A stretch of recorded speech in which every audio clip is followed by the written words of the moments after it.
नमस्कार, मैं हूं आपके साथ सुचित्रा गुप्ता और आप देख रहे हैं बुलेटिन अपडेट। आज की देश और दुनिया की तमाम बड़ी खबरें इस बुलेटिन में हम देखेंगे, तो चलिए शुरुआत कर लेते हैं। भारत में इन दिनों आरएसएस प्रमुख मोहन भागवत और मौलाना अरशद मदनी के बयानों को लेकर बहस छिड़ी हुई है। लखनऊ में भागवत ने साफ कहा कि भारत के सभी मुसलमान उनके पूर्वज हिंदू थे और वो अरब से नहीं आए थे। उन्होंने घर वापसी की वकालत भी की और कहा कि घुसपैठियों के लिए पहचान होनी चाहिए, उनको हटाना चाहिए और उन्हें बाहर निकाल देना चाहिए। वहीं बांग्लादेश में प्रधानमंत्री बनते ही तारिक रहमान ने सबसे बड़ा बयान दे दिया और कहा कि बांग्लादेशी हिंदुओं की सुरक्षा को लेकर वो तत्पर है। इसी के साथ मोदी सरकार कल यानी 20 फरवरी से वाइब्रेंट विलेज प्रोग्राम के दूसरे फेज की शुरुआत करने जा रही है। अब चीन के साथ साथ पाकिस्तान, बांग्लादेश और म्यांमार की सीमा से सटे गांव में भी विकास की गंगा बहने वाली है। इसी बीच अब बात करेंगे राजधानी दिल्ली की, जहां मुख्यमंत्री रेखा गुप्ता ने दिल्ली वासियों को 2100 करोड़ रुपए की पानी और सीवर परियोजना का तोहफा दे दिया है। और साथ में आखिरी में बात करेंगे हम उत्तर प्रदेश की सियासत की, जहां 2027 के विधानसभा चुनाव से पहले बीएसपी सुप्रीमो मायावती ने एक बड़ा ऐलान कर दिया। उन्होंने गठबंधन की सभी अटकलों पर विराम लगाते हुए साफ कर दिया है कि बीएसपी 2027 में अकेले चुनाव लड़ेगी। इन सब पर हम बात करेंगे, लेकिन उससे पहले नजर डाल लेते हैं इस वक्त की हेडलाइंस पर। पाकिस्तान के पूर्व प्रधानमंत्री इमरान खान की रिहाई के लिए यूथ फोर्स बनी। खैबर में अटक ब्रिज पर समर्थकों ने किया कब्जा। बांग्लादेशी पीएम तारिक रहमान पर चुनाव में गड़बड़ी के आरोप, विपक्ष बोला वो इलेक्शन में हेरफेर करने वाले इंजीनियर्स। ईरान पर इस हफ्ते हमला कर सकता है अमेरिका, 2003 के बाद सबसे बड़ी एयरफोर्स तैनात, कई हफ्ते चलेगा मिलिट्री ऑपरेशन। फिल्टर बंद होते ही चीनी कंटेंट क्रिएटर का असली चेहरा आया सामने। सोशल मीडिया पर घटे 1 लाख से ज्यादा फॉलोअर्स। कांग्रेस प्रवक्ता पवन खेड़ा ने किया दावा, राहुल गांधी को गोली मारने की धमकी मिली। खेड़ा ने करनी सेना के कार्यकर्ता का वीडियो शेयर किया। और अब बढ़ेंगे खबरों की ओर। विस्तार में आपको खबरों से रूबरू करवा देते हैं। देखिए, भारत की राजनीति में एक बार फिर से धर्म और पहचान को लेकर एक बड़ी बहस छिड़ गई है। आरएसएस प्रमुख मोहन भागवत ने मुसलमानों की घर वापसी और उनके हिंदू पूर्वजों को लेकर एक बड़ा बयान दिया, जिस पर जमीयत उलेमा हिंद के अध्यक्ष मौलाना अरशद मदनी ने बेहद ही तीखा पलटवार किया। क्या भारत के 20 करोड़ मुसलमान की जड़ों को लेकर छिड़ा ये विवाद सिर्फ एक बयान है या इसके पीछे कोई गहरी राजनीतिक रणनीति? भागवत का मानना है कि जो लोग वापस हिंदू धर्म में लौटते हैं, हिंदू समाज को उन्हें पूरे सम्मान के साथ अपनाना चाहिए और उनका ध्यान रखना चाहिए। साथ ही उन्होंने अवैध घुसपैठियों के मुद्दे पर बेहद सख्त लहजा अपनाते हुए पहचानो, हटाओ और बाहर निकालो का नारा दिया, जिसका मतलब है कि देश में अवैध रूप से रह रहे लोगों को कोई रोजगार या नागरिकता नहीं मिलनी चाहिए। जैसे ही भागवत का यह बयान सुर्खियों में आया, जमीयत उलेमाए हिंद के अध्यक्ष मौलाना अरशद मदनी ने इस पर तीखा पलटवार किया। मदनी ने सोशल मीडिया प्लेटफॉर्म एक्स पर अपना एक पुराना वीडियो साझा किया, जिसमें वे काफी गुस्से और तल्खी में नजर आ रहे हैं। उन्होंने कहा कि पिछले 70 सालों में ऐसी बातें किसी ने नहीं कही थी जैसी आज की जा रही है। मदनी ने सीधा सवाल उठाया कि क्या सिर्फ कुछ लोगों ने ही अपनी मां का दूध पिया है, जो वे 20 करोड़ मुसलमानों की घर वापसी की बात कर रहे हैं। उन्होंने चेतावनी भरे लहजे में कहा कि हर वो आवाज जो देश में नफरत, बर्बादी और बदअदमी और आपसी दुश्मनी को बढ़ावा देती है, वो कभी भी देश के प्रति वफादार की आवाज नहीं हो सकती। मदनी का ये आरोप है कि आज देश में नफरत की आग भड़काई जा रही है, गाय के नाम पर बेगुनाहों की लिंचिंग हो रही है और सरकार इन सब पर खामोश बैठी है। मदनी ने अपने बयान में इस्लाम की मजबूती पर जोर देते हुए कहा कि मुसलमान हमेशा अपने धर्म पर कायम रहेंगे और इस्लाम को मिटाने की कोशिश करने वाले खुद मिट जाएंगे, लेकिन इस्लाम कयामत तक जिंदा रहेगा। उन्होंने स्पष्ट किया कि भारत जैसे विविधता वाले देश में शांति और भाईचारा तभी मुमकिन है जब हम अपने धर्मनिरपेक्ष संविधान के दायरे में रहें। उनके अनुसार किसी भी एक विचारधारा को पूरे देश पर थोपना न केवल संविधान का उल्लंघन है, बल्कि देश की अखंडता और एकता के लिए भी बहुत खतरनाक है। बांग्लादेश में लंबे समय के बाद सत्ता परिवर्तन के बाद अब देखिए प्रधानमंत्री बने तारिक रहमान ने अपने पहले संबोधन में कानून का राज, भ्रष्टाचार पर कार्रवाई और अल्पसंख्यकों यानी कि वहां जो अल्पसंख्यक हिंदू हैं उनकी सुरक्षा का भरोसा दिया है। पिछले दिनों बांग्लादेश में जिस तरीके से हिंसा हुई और कई हिंदुओं को मारा गया है उसको लेकर तारिक रहमान बयान देते हुए नजर आए। बांग्लादेश नेशनलिस्ट पार्टी की सरकार बनते ही उन्होंने ये कहा कि देश उस सभी धर्मों और वर्गों का है और हर नागरिक यहाँ पर बराबर है और सबको बराबर का अधिकार भी मिलेगा। युवाओं के लिए शिक्षा, रोजगार, महंगाई पर नियंत्रण और बुनियादी सुविधाओं को मजबूत करने का वादा भी इस दौरान तारिक रहमान ने किया है। बांग्लादेश की सत्ता में करीब 2 दशक बाद बीएनपी यानी बांग्लादेश नेशनलिस्ट पार्टी की जोरदार वापसी हुई है। पूर्व राष्ट्रपति जियाउर रहमान और पूर्व प्रधानमंत्री खालिदा जिया के बेटे तारिक रहमान ने प्रधानमंत्री पद संभालते ही राष्ट्र के नाम अपना पहला संबोधन दिया। उनके इस भाषण में न केवल जीत का आत्मविश्वास था बल्कि एक टूटे हुए लोकतंत्र को फिर से जोड़ने की कोशिश भी नजर आई। तारिक रहमान ने साफ कर दिया कि उनकी सरकार का मुख्य उद्देश्य कानून का राज स्थापित करना और भ्रष्टाचार की जड़ों को काटना है। लेकिन इस पूरे संबोधन का सबसे अहम और संवेदनशील हिस्सा था अल्पसंख्यकों, खासकर हिंदू समुदाय को दिया गया संदेश।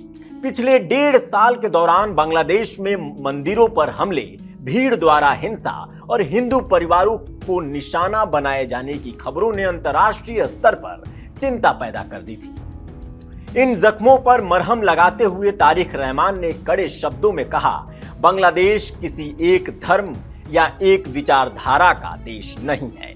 यहाँ रहने वाले हर नागरिक, चाहे वो हिंदू हो, बौद्ध हो या ईसाई, सबके अधिकार बराबर हैं। उन्होंने प्रशासन को सख्त चेतावनी दी है कि अल्पसंख्यकों के खिलाफ किसी भी तरह के भेदभाव या हिंसा को अब बर्दाश्त नहीं किया जाएगा। प्रधानमंत्री ने लोकतंत्र की नई परिभाषा गढ़ते हुए कहा कि सरकार सिर्फ उन लोगों की नहीं है जिन्होंने उन्हें वोट दिया है, बल्कि उन सभी की है जो इस देश की मिट्टी से जुड़े हैं। छात्र आंदोलन जिसने इस सत्ता परिवर्तन की नींव रखी, उस युवा शक्ति को संबोधित करते हुए रहमान ने वादा किया कि उनकी सरकार युवाओं के लिए शिक्षा, तकनीकी और रोजगार के नए दरवाजे खोलेगी। उन्होंने युवाओं को आधुनिक और वैज्ञानिक बांग्लादेश का विजन दिया। राजनीतिक बदलाव के साथ साथ तारिक रहमान का ध्यान आम आदमी की जेब और उनकी जरूरतों पर भी है। रमजान के पवित्र महीने का जिक्र करते हुए उन्होंने अधिकारियों को निर्देश दिए हैं कि बिजली, पानी और गैस जैसी बुनियादी सुविधाओं की सप्लाई में कोई रुकावट न आए। साथ ही उन्होंने बाजार में बढ़ती कीमतों और जमाखोरी पर लगाम लगाने का भी भरोसा दिलाया है ताकि आम जनता को इस बदलाव का सीधा फायदा महसूस हो सके। और अब बढ़ेंगे आगे। देखिए, मोदी सरकार का वाइब्रेंट विलेज प्रोग्राम अपने दूसरे चरण को शुरू करने वाला है, यानी कि दूसरे चरण में प्रवेश कर रहा है। गृह मंत्री अमित शाह इसे असम के कछार जिले से शुरू करेंगे। पहले फेज में चीन सीमा पर ध्यान था और अब इसका विस्तार पाकिस्तान, नेपाल, बांग्लादेश, भूटान और म्यांमार सहित 17 राज्यों के सीमावर्ती गांव तक किया जाएगा। योजना का लक्ष्य पलायन रोकना, विकास को सुनिश्चित करना और इन गांवों को देश की सुरक्षा की फर्स्ट लाइन ऑफ डिफेंस बनाना है, जिस पर लगभग 6,839 करोड़ रुपए की बजट तय की गई है। ये योजना 2028-29 तक गांव को सड़कें, पानी, बिजली, इंटरनेट और रोजगार प्रदान करेगी। साथ ही होम स्टे और टूरिज्म को भी बढ़ावा देगी। ये नेशनल इंटीग्रेशन मिशन इन गांव को पहले गांव के रूप में स्थापित करेगा। केंद्र की मोदी सरकार ने सीमावर्ती गांवों की किस्मत बदलने के लिए जिस वाइब्रेंट विलेज प्रोग्राम की शुरुआत 2023 में की थी, अब वो अपने दूसरे और सबसे बड़े चरण में प्रवेश कर रहा है। शुक्रवार को गृह मंत्री अमित शाह असम के कछार जिले से इस मिशन के दूसरे फेज यानी VVP2 का आगाज करेंगे। पहले फेज में पूरा फोकस चीन से सटी सीमा पर था, लेकिन अब सरकार ने इसका दायरा बढ़ा दिया है। अब पाकिस्तान, नेपाल, बांग्लादेश, भूटान और म्यांमार की सीमाओं से सटे करीब 17 राज्यों के गांवों को इस योजना के तहत चमकाया जाएगा। आखिर इस योजना की जरूरत क्यों पड़ी? गृह मंत्रालय का मानना है कि बॉर्डर के गांवों में सुविधाएं न होने की वजह से लोग तेजी से शहरों की ओर पलायन कर रहे हैं। जब गांव खाली होते हैं तो वहां एक खालीपन पैदा होता है, जिसका फायदा दुश्मन देश और अपराधी उठाते हैं। खाली गांवों में तस्करी, घुसपैठ और गैर कानूनी काम आसान हो जाते हैं। मोदी सरकार चाहती है कि बॉर्डर के ये गांव खाली न हो, बल्कि वहां इतनी सुविधाएं हो कि लोग वहीं रहकर देश की फर्स्ट लाइन ऑफ डिफेंस बने। इस योजना के लिए सरकार ने 6,839 करोड़ रुपए का बड़ा बजट रखा है। सरकार का टारगेट 2028-29 तक इन गांवों का कायाकल्प करना है। प्लान के मुताबिक हर गांव पर करीब 3 करोड़ रुपए खर्च किए जाएंगे। इसमें पक्की सड़कें, 24 घंटे बिजली, पानी, इंटरनेट और सबसे जरूरी रोजगार के मौके शामिल हैं। सरकार चाहती है कि इन दूर दराज इलाकों में होम स्टे और टूरिज्म को बढ़ावा दिया जाए, ताकि युवाओं को गांव छोड़कर शहर न जाना पड़े। इस प्रोग्राम का एक और अहम हिस्सा है भरोसा बनाना। सरकार चाहती है कि बॉर्डर पर रहने वाले लोग सुरक्षा बलों की आंख और कान बने। यानी अगर सरहद पार कोई संदिग्ध हलचल हो तो गांव वाले तुरंत जवानों को खबर दें, ना कि दुश्मन को। इसके लिए सांस्कृतिक कार्यक्रम और आउटरीच एक्टिविटी चलाई जाएगी, ताकि सुरक्षा एजेंसियों और आम जनता के बीच एक अटूट रिश्ता बन सके। और अब अंत में बात करेंगे राजधानी दिल्ली की। जी हां, आज दिल्ली के लिए यह दिन बेहद ही खास रहा, क्योंकि मुख्यमंत्री रेखा गुप्ता ने दिल्ली वासियों की पुरानी पानी और सीवर की समस्याओं को जड़ से खत्म करने के लिए 21 करोड़ रुपए से अधिक की मेगा परियोजनाओं की सौगात दिल्ली वासियों को दे दी है। इस विशेष रिपोर्ट में हम आपको दिखाएंगे कि कैसे ये भारी भरकम बजट दिल्ली के बुनियादी ढांचे को बदल देगा और किन किन इलाकों के लाखों लोगों को इसका सीधा फायदा मिलेगा। रेखा गुप्ता ने दिल्ली वासियों को बड़ा तोहफा दिया है। उन्होंने 2100 करोड़ रुपए से ज्यादा की पानी और सीवर की परियोजनाओं की शुरुआत की है। ये योजनाएं दिल्ली को साफ और स्वच्छ बनाने में मदद करेंगी। आइए जानते हैं इस योजना की पूरी डिटेल। 18 फरवरी को पश्चिम दिल्ली के टोडापुर रामलीला मैदान में ये कार्यक्रम हुआ। यहाँ सांसद बांसुरी स्वराज, जल मंत्री प्रवेश साहिब सिंह और विधायक उमंग बजाज जैसे नेता मौजूद थे। सीएम रेखा गुप्ता ने कहा, हम सिर्फ बातें नहीं करते, काम समय पर पूरा करते हैं। साफ पानी और अच्छा सीवर सिस्टम दिल्ली को विकसित बनाने के लिए बहुत जरूरी है। उन्होंने अधिकारियों से कहा कि सभी काम समय पर और अच्छी क्वालिटी से हो। सबसे बड़ा सवाल यह है कि क्या क्या शुरू हुआ है। तो सबसे पहले जान लीजिए कि नीलोठी एक सीवेज ट्रीटमेंट प्लांट की क्षमता 40 से बढ़ाकर 60 मिलियन गैलन रोजाना की गई है, जिसकी लागत 373 करोड़ रुपए है। पंपन कला प्लांट की क्षमता 20 से 30 मिलियन गैलन बढ़ाई गई है, लागत 225 करोड़ है। हैदरपुर और पीतमपुरा में पुरानी पाइपलाइन बदली गई, जिसकी कुल लागत 70 करोड़ रुपए से ज्यादा है। इसके अलावा चंद्रावल वाटर ट्रीटमेंट प्लांट में पानी सप्लाई सुधारने के 2 पैकेज शुरू हुए हैं, जिसमें लगने वाले कुल 1258 करोड़ रुपए हैं। बेगमपुर, वजीराबाद, रनहोला और संत नगर में घर घर सीवर कनेक्शन दिए जाएंगे, लागत 158 करोड़ से ज्यादा है।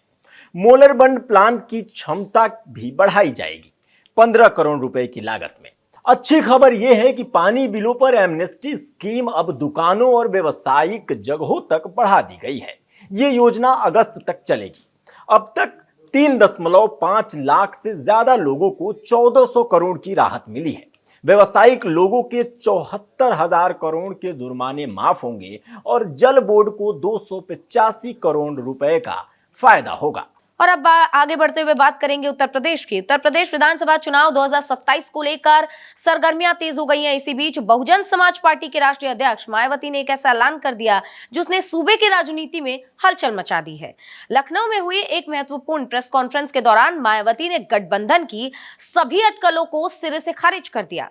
आखिर क्यों मायावती ने AIMIM और अन्य दलों के साथ हाथ मिलाने से मना कर दिया और फेक न्यूज को भ्रामक भी बताया, आइए जानते हैं। उत्तर प्रदेश में होने वाले 2027 के विधानसभा चुनाव से पहले बहुजन समाज पार्टी यानी BSP की राष्ट्रीय अध्यक्ष मायावती ने बड़ा बयान दिया है।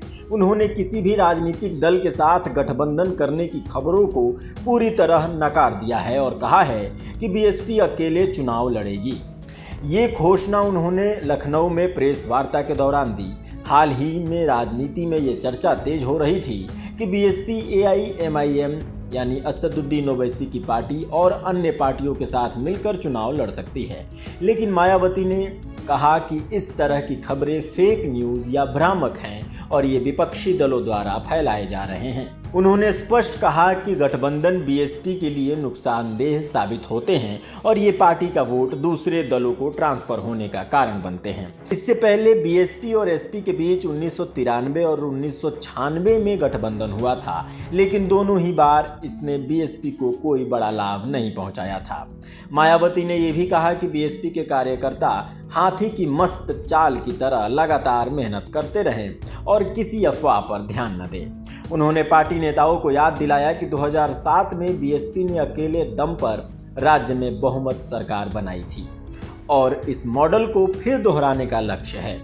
उन्होंने पत्रकारों से कहा कि गठबंधन के बारे में जो भी दावे मीडिया या सोशल मीडिया पर चल रहे हैं वे गलत हैं और लोगों को इस तरह की अफवाहों से सावधान रहना चाहिए। मायावती ने विपक्षी दलों पर भी आरोप लगाया है कि वे मतदाताओं को भ्रमित करने के लिए ऐसे दावे फैलाते हैं। इस बीच समाजवादी पार्टी यानी एसपी के कई पुराने बीएसपी नेता भी अलग होकर दूसरी पार्टियों में शामिल हो रहे हैं, जिससे राजनीतिक स्थिति और भी चुनौतीपूर्ण बन गई है। इन परिवर्तनों के बीच मायावती ने स्पष्ट संदेश दिया है कि बीएसपी किसी गठबंधन में नहीं जाएगी और संवैधानिक चुनाव अकेले ही लड़ेगी। तो चलिए इन्हीं तमाम खबरों के बीच अब मैं आपसे लेती हूँ इजाजत। आप बने रहिए भारत अपडेट के साथ। नमस्कार।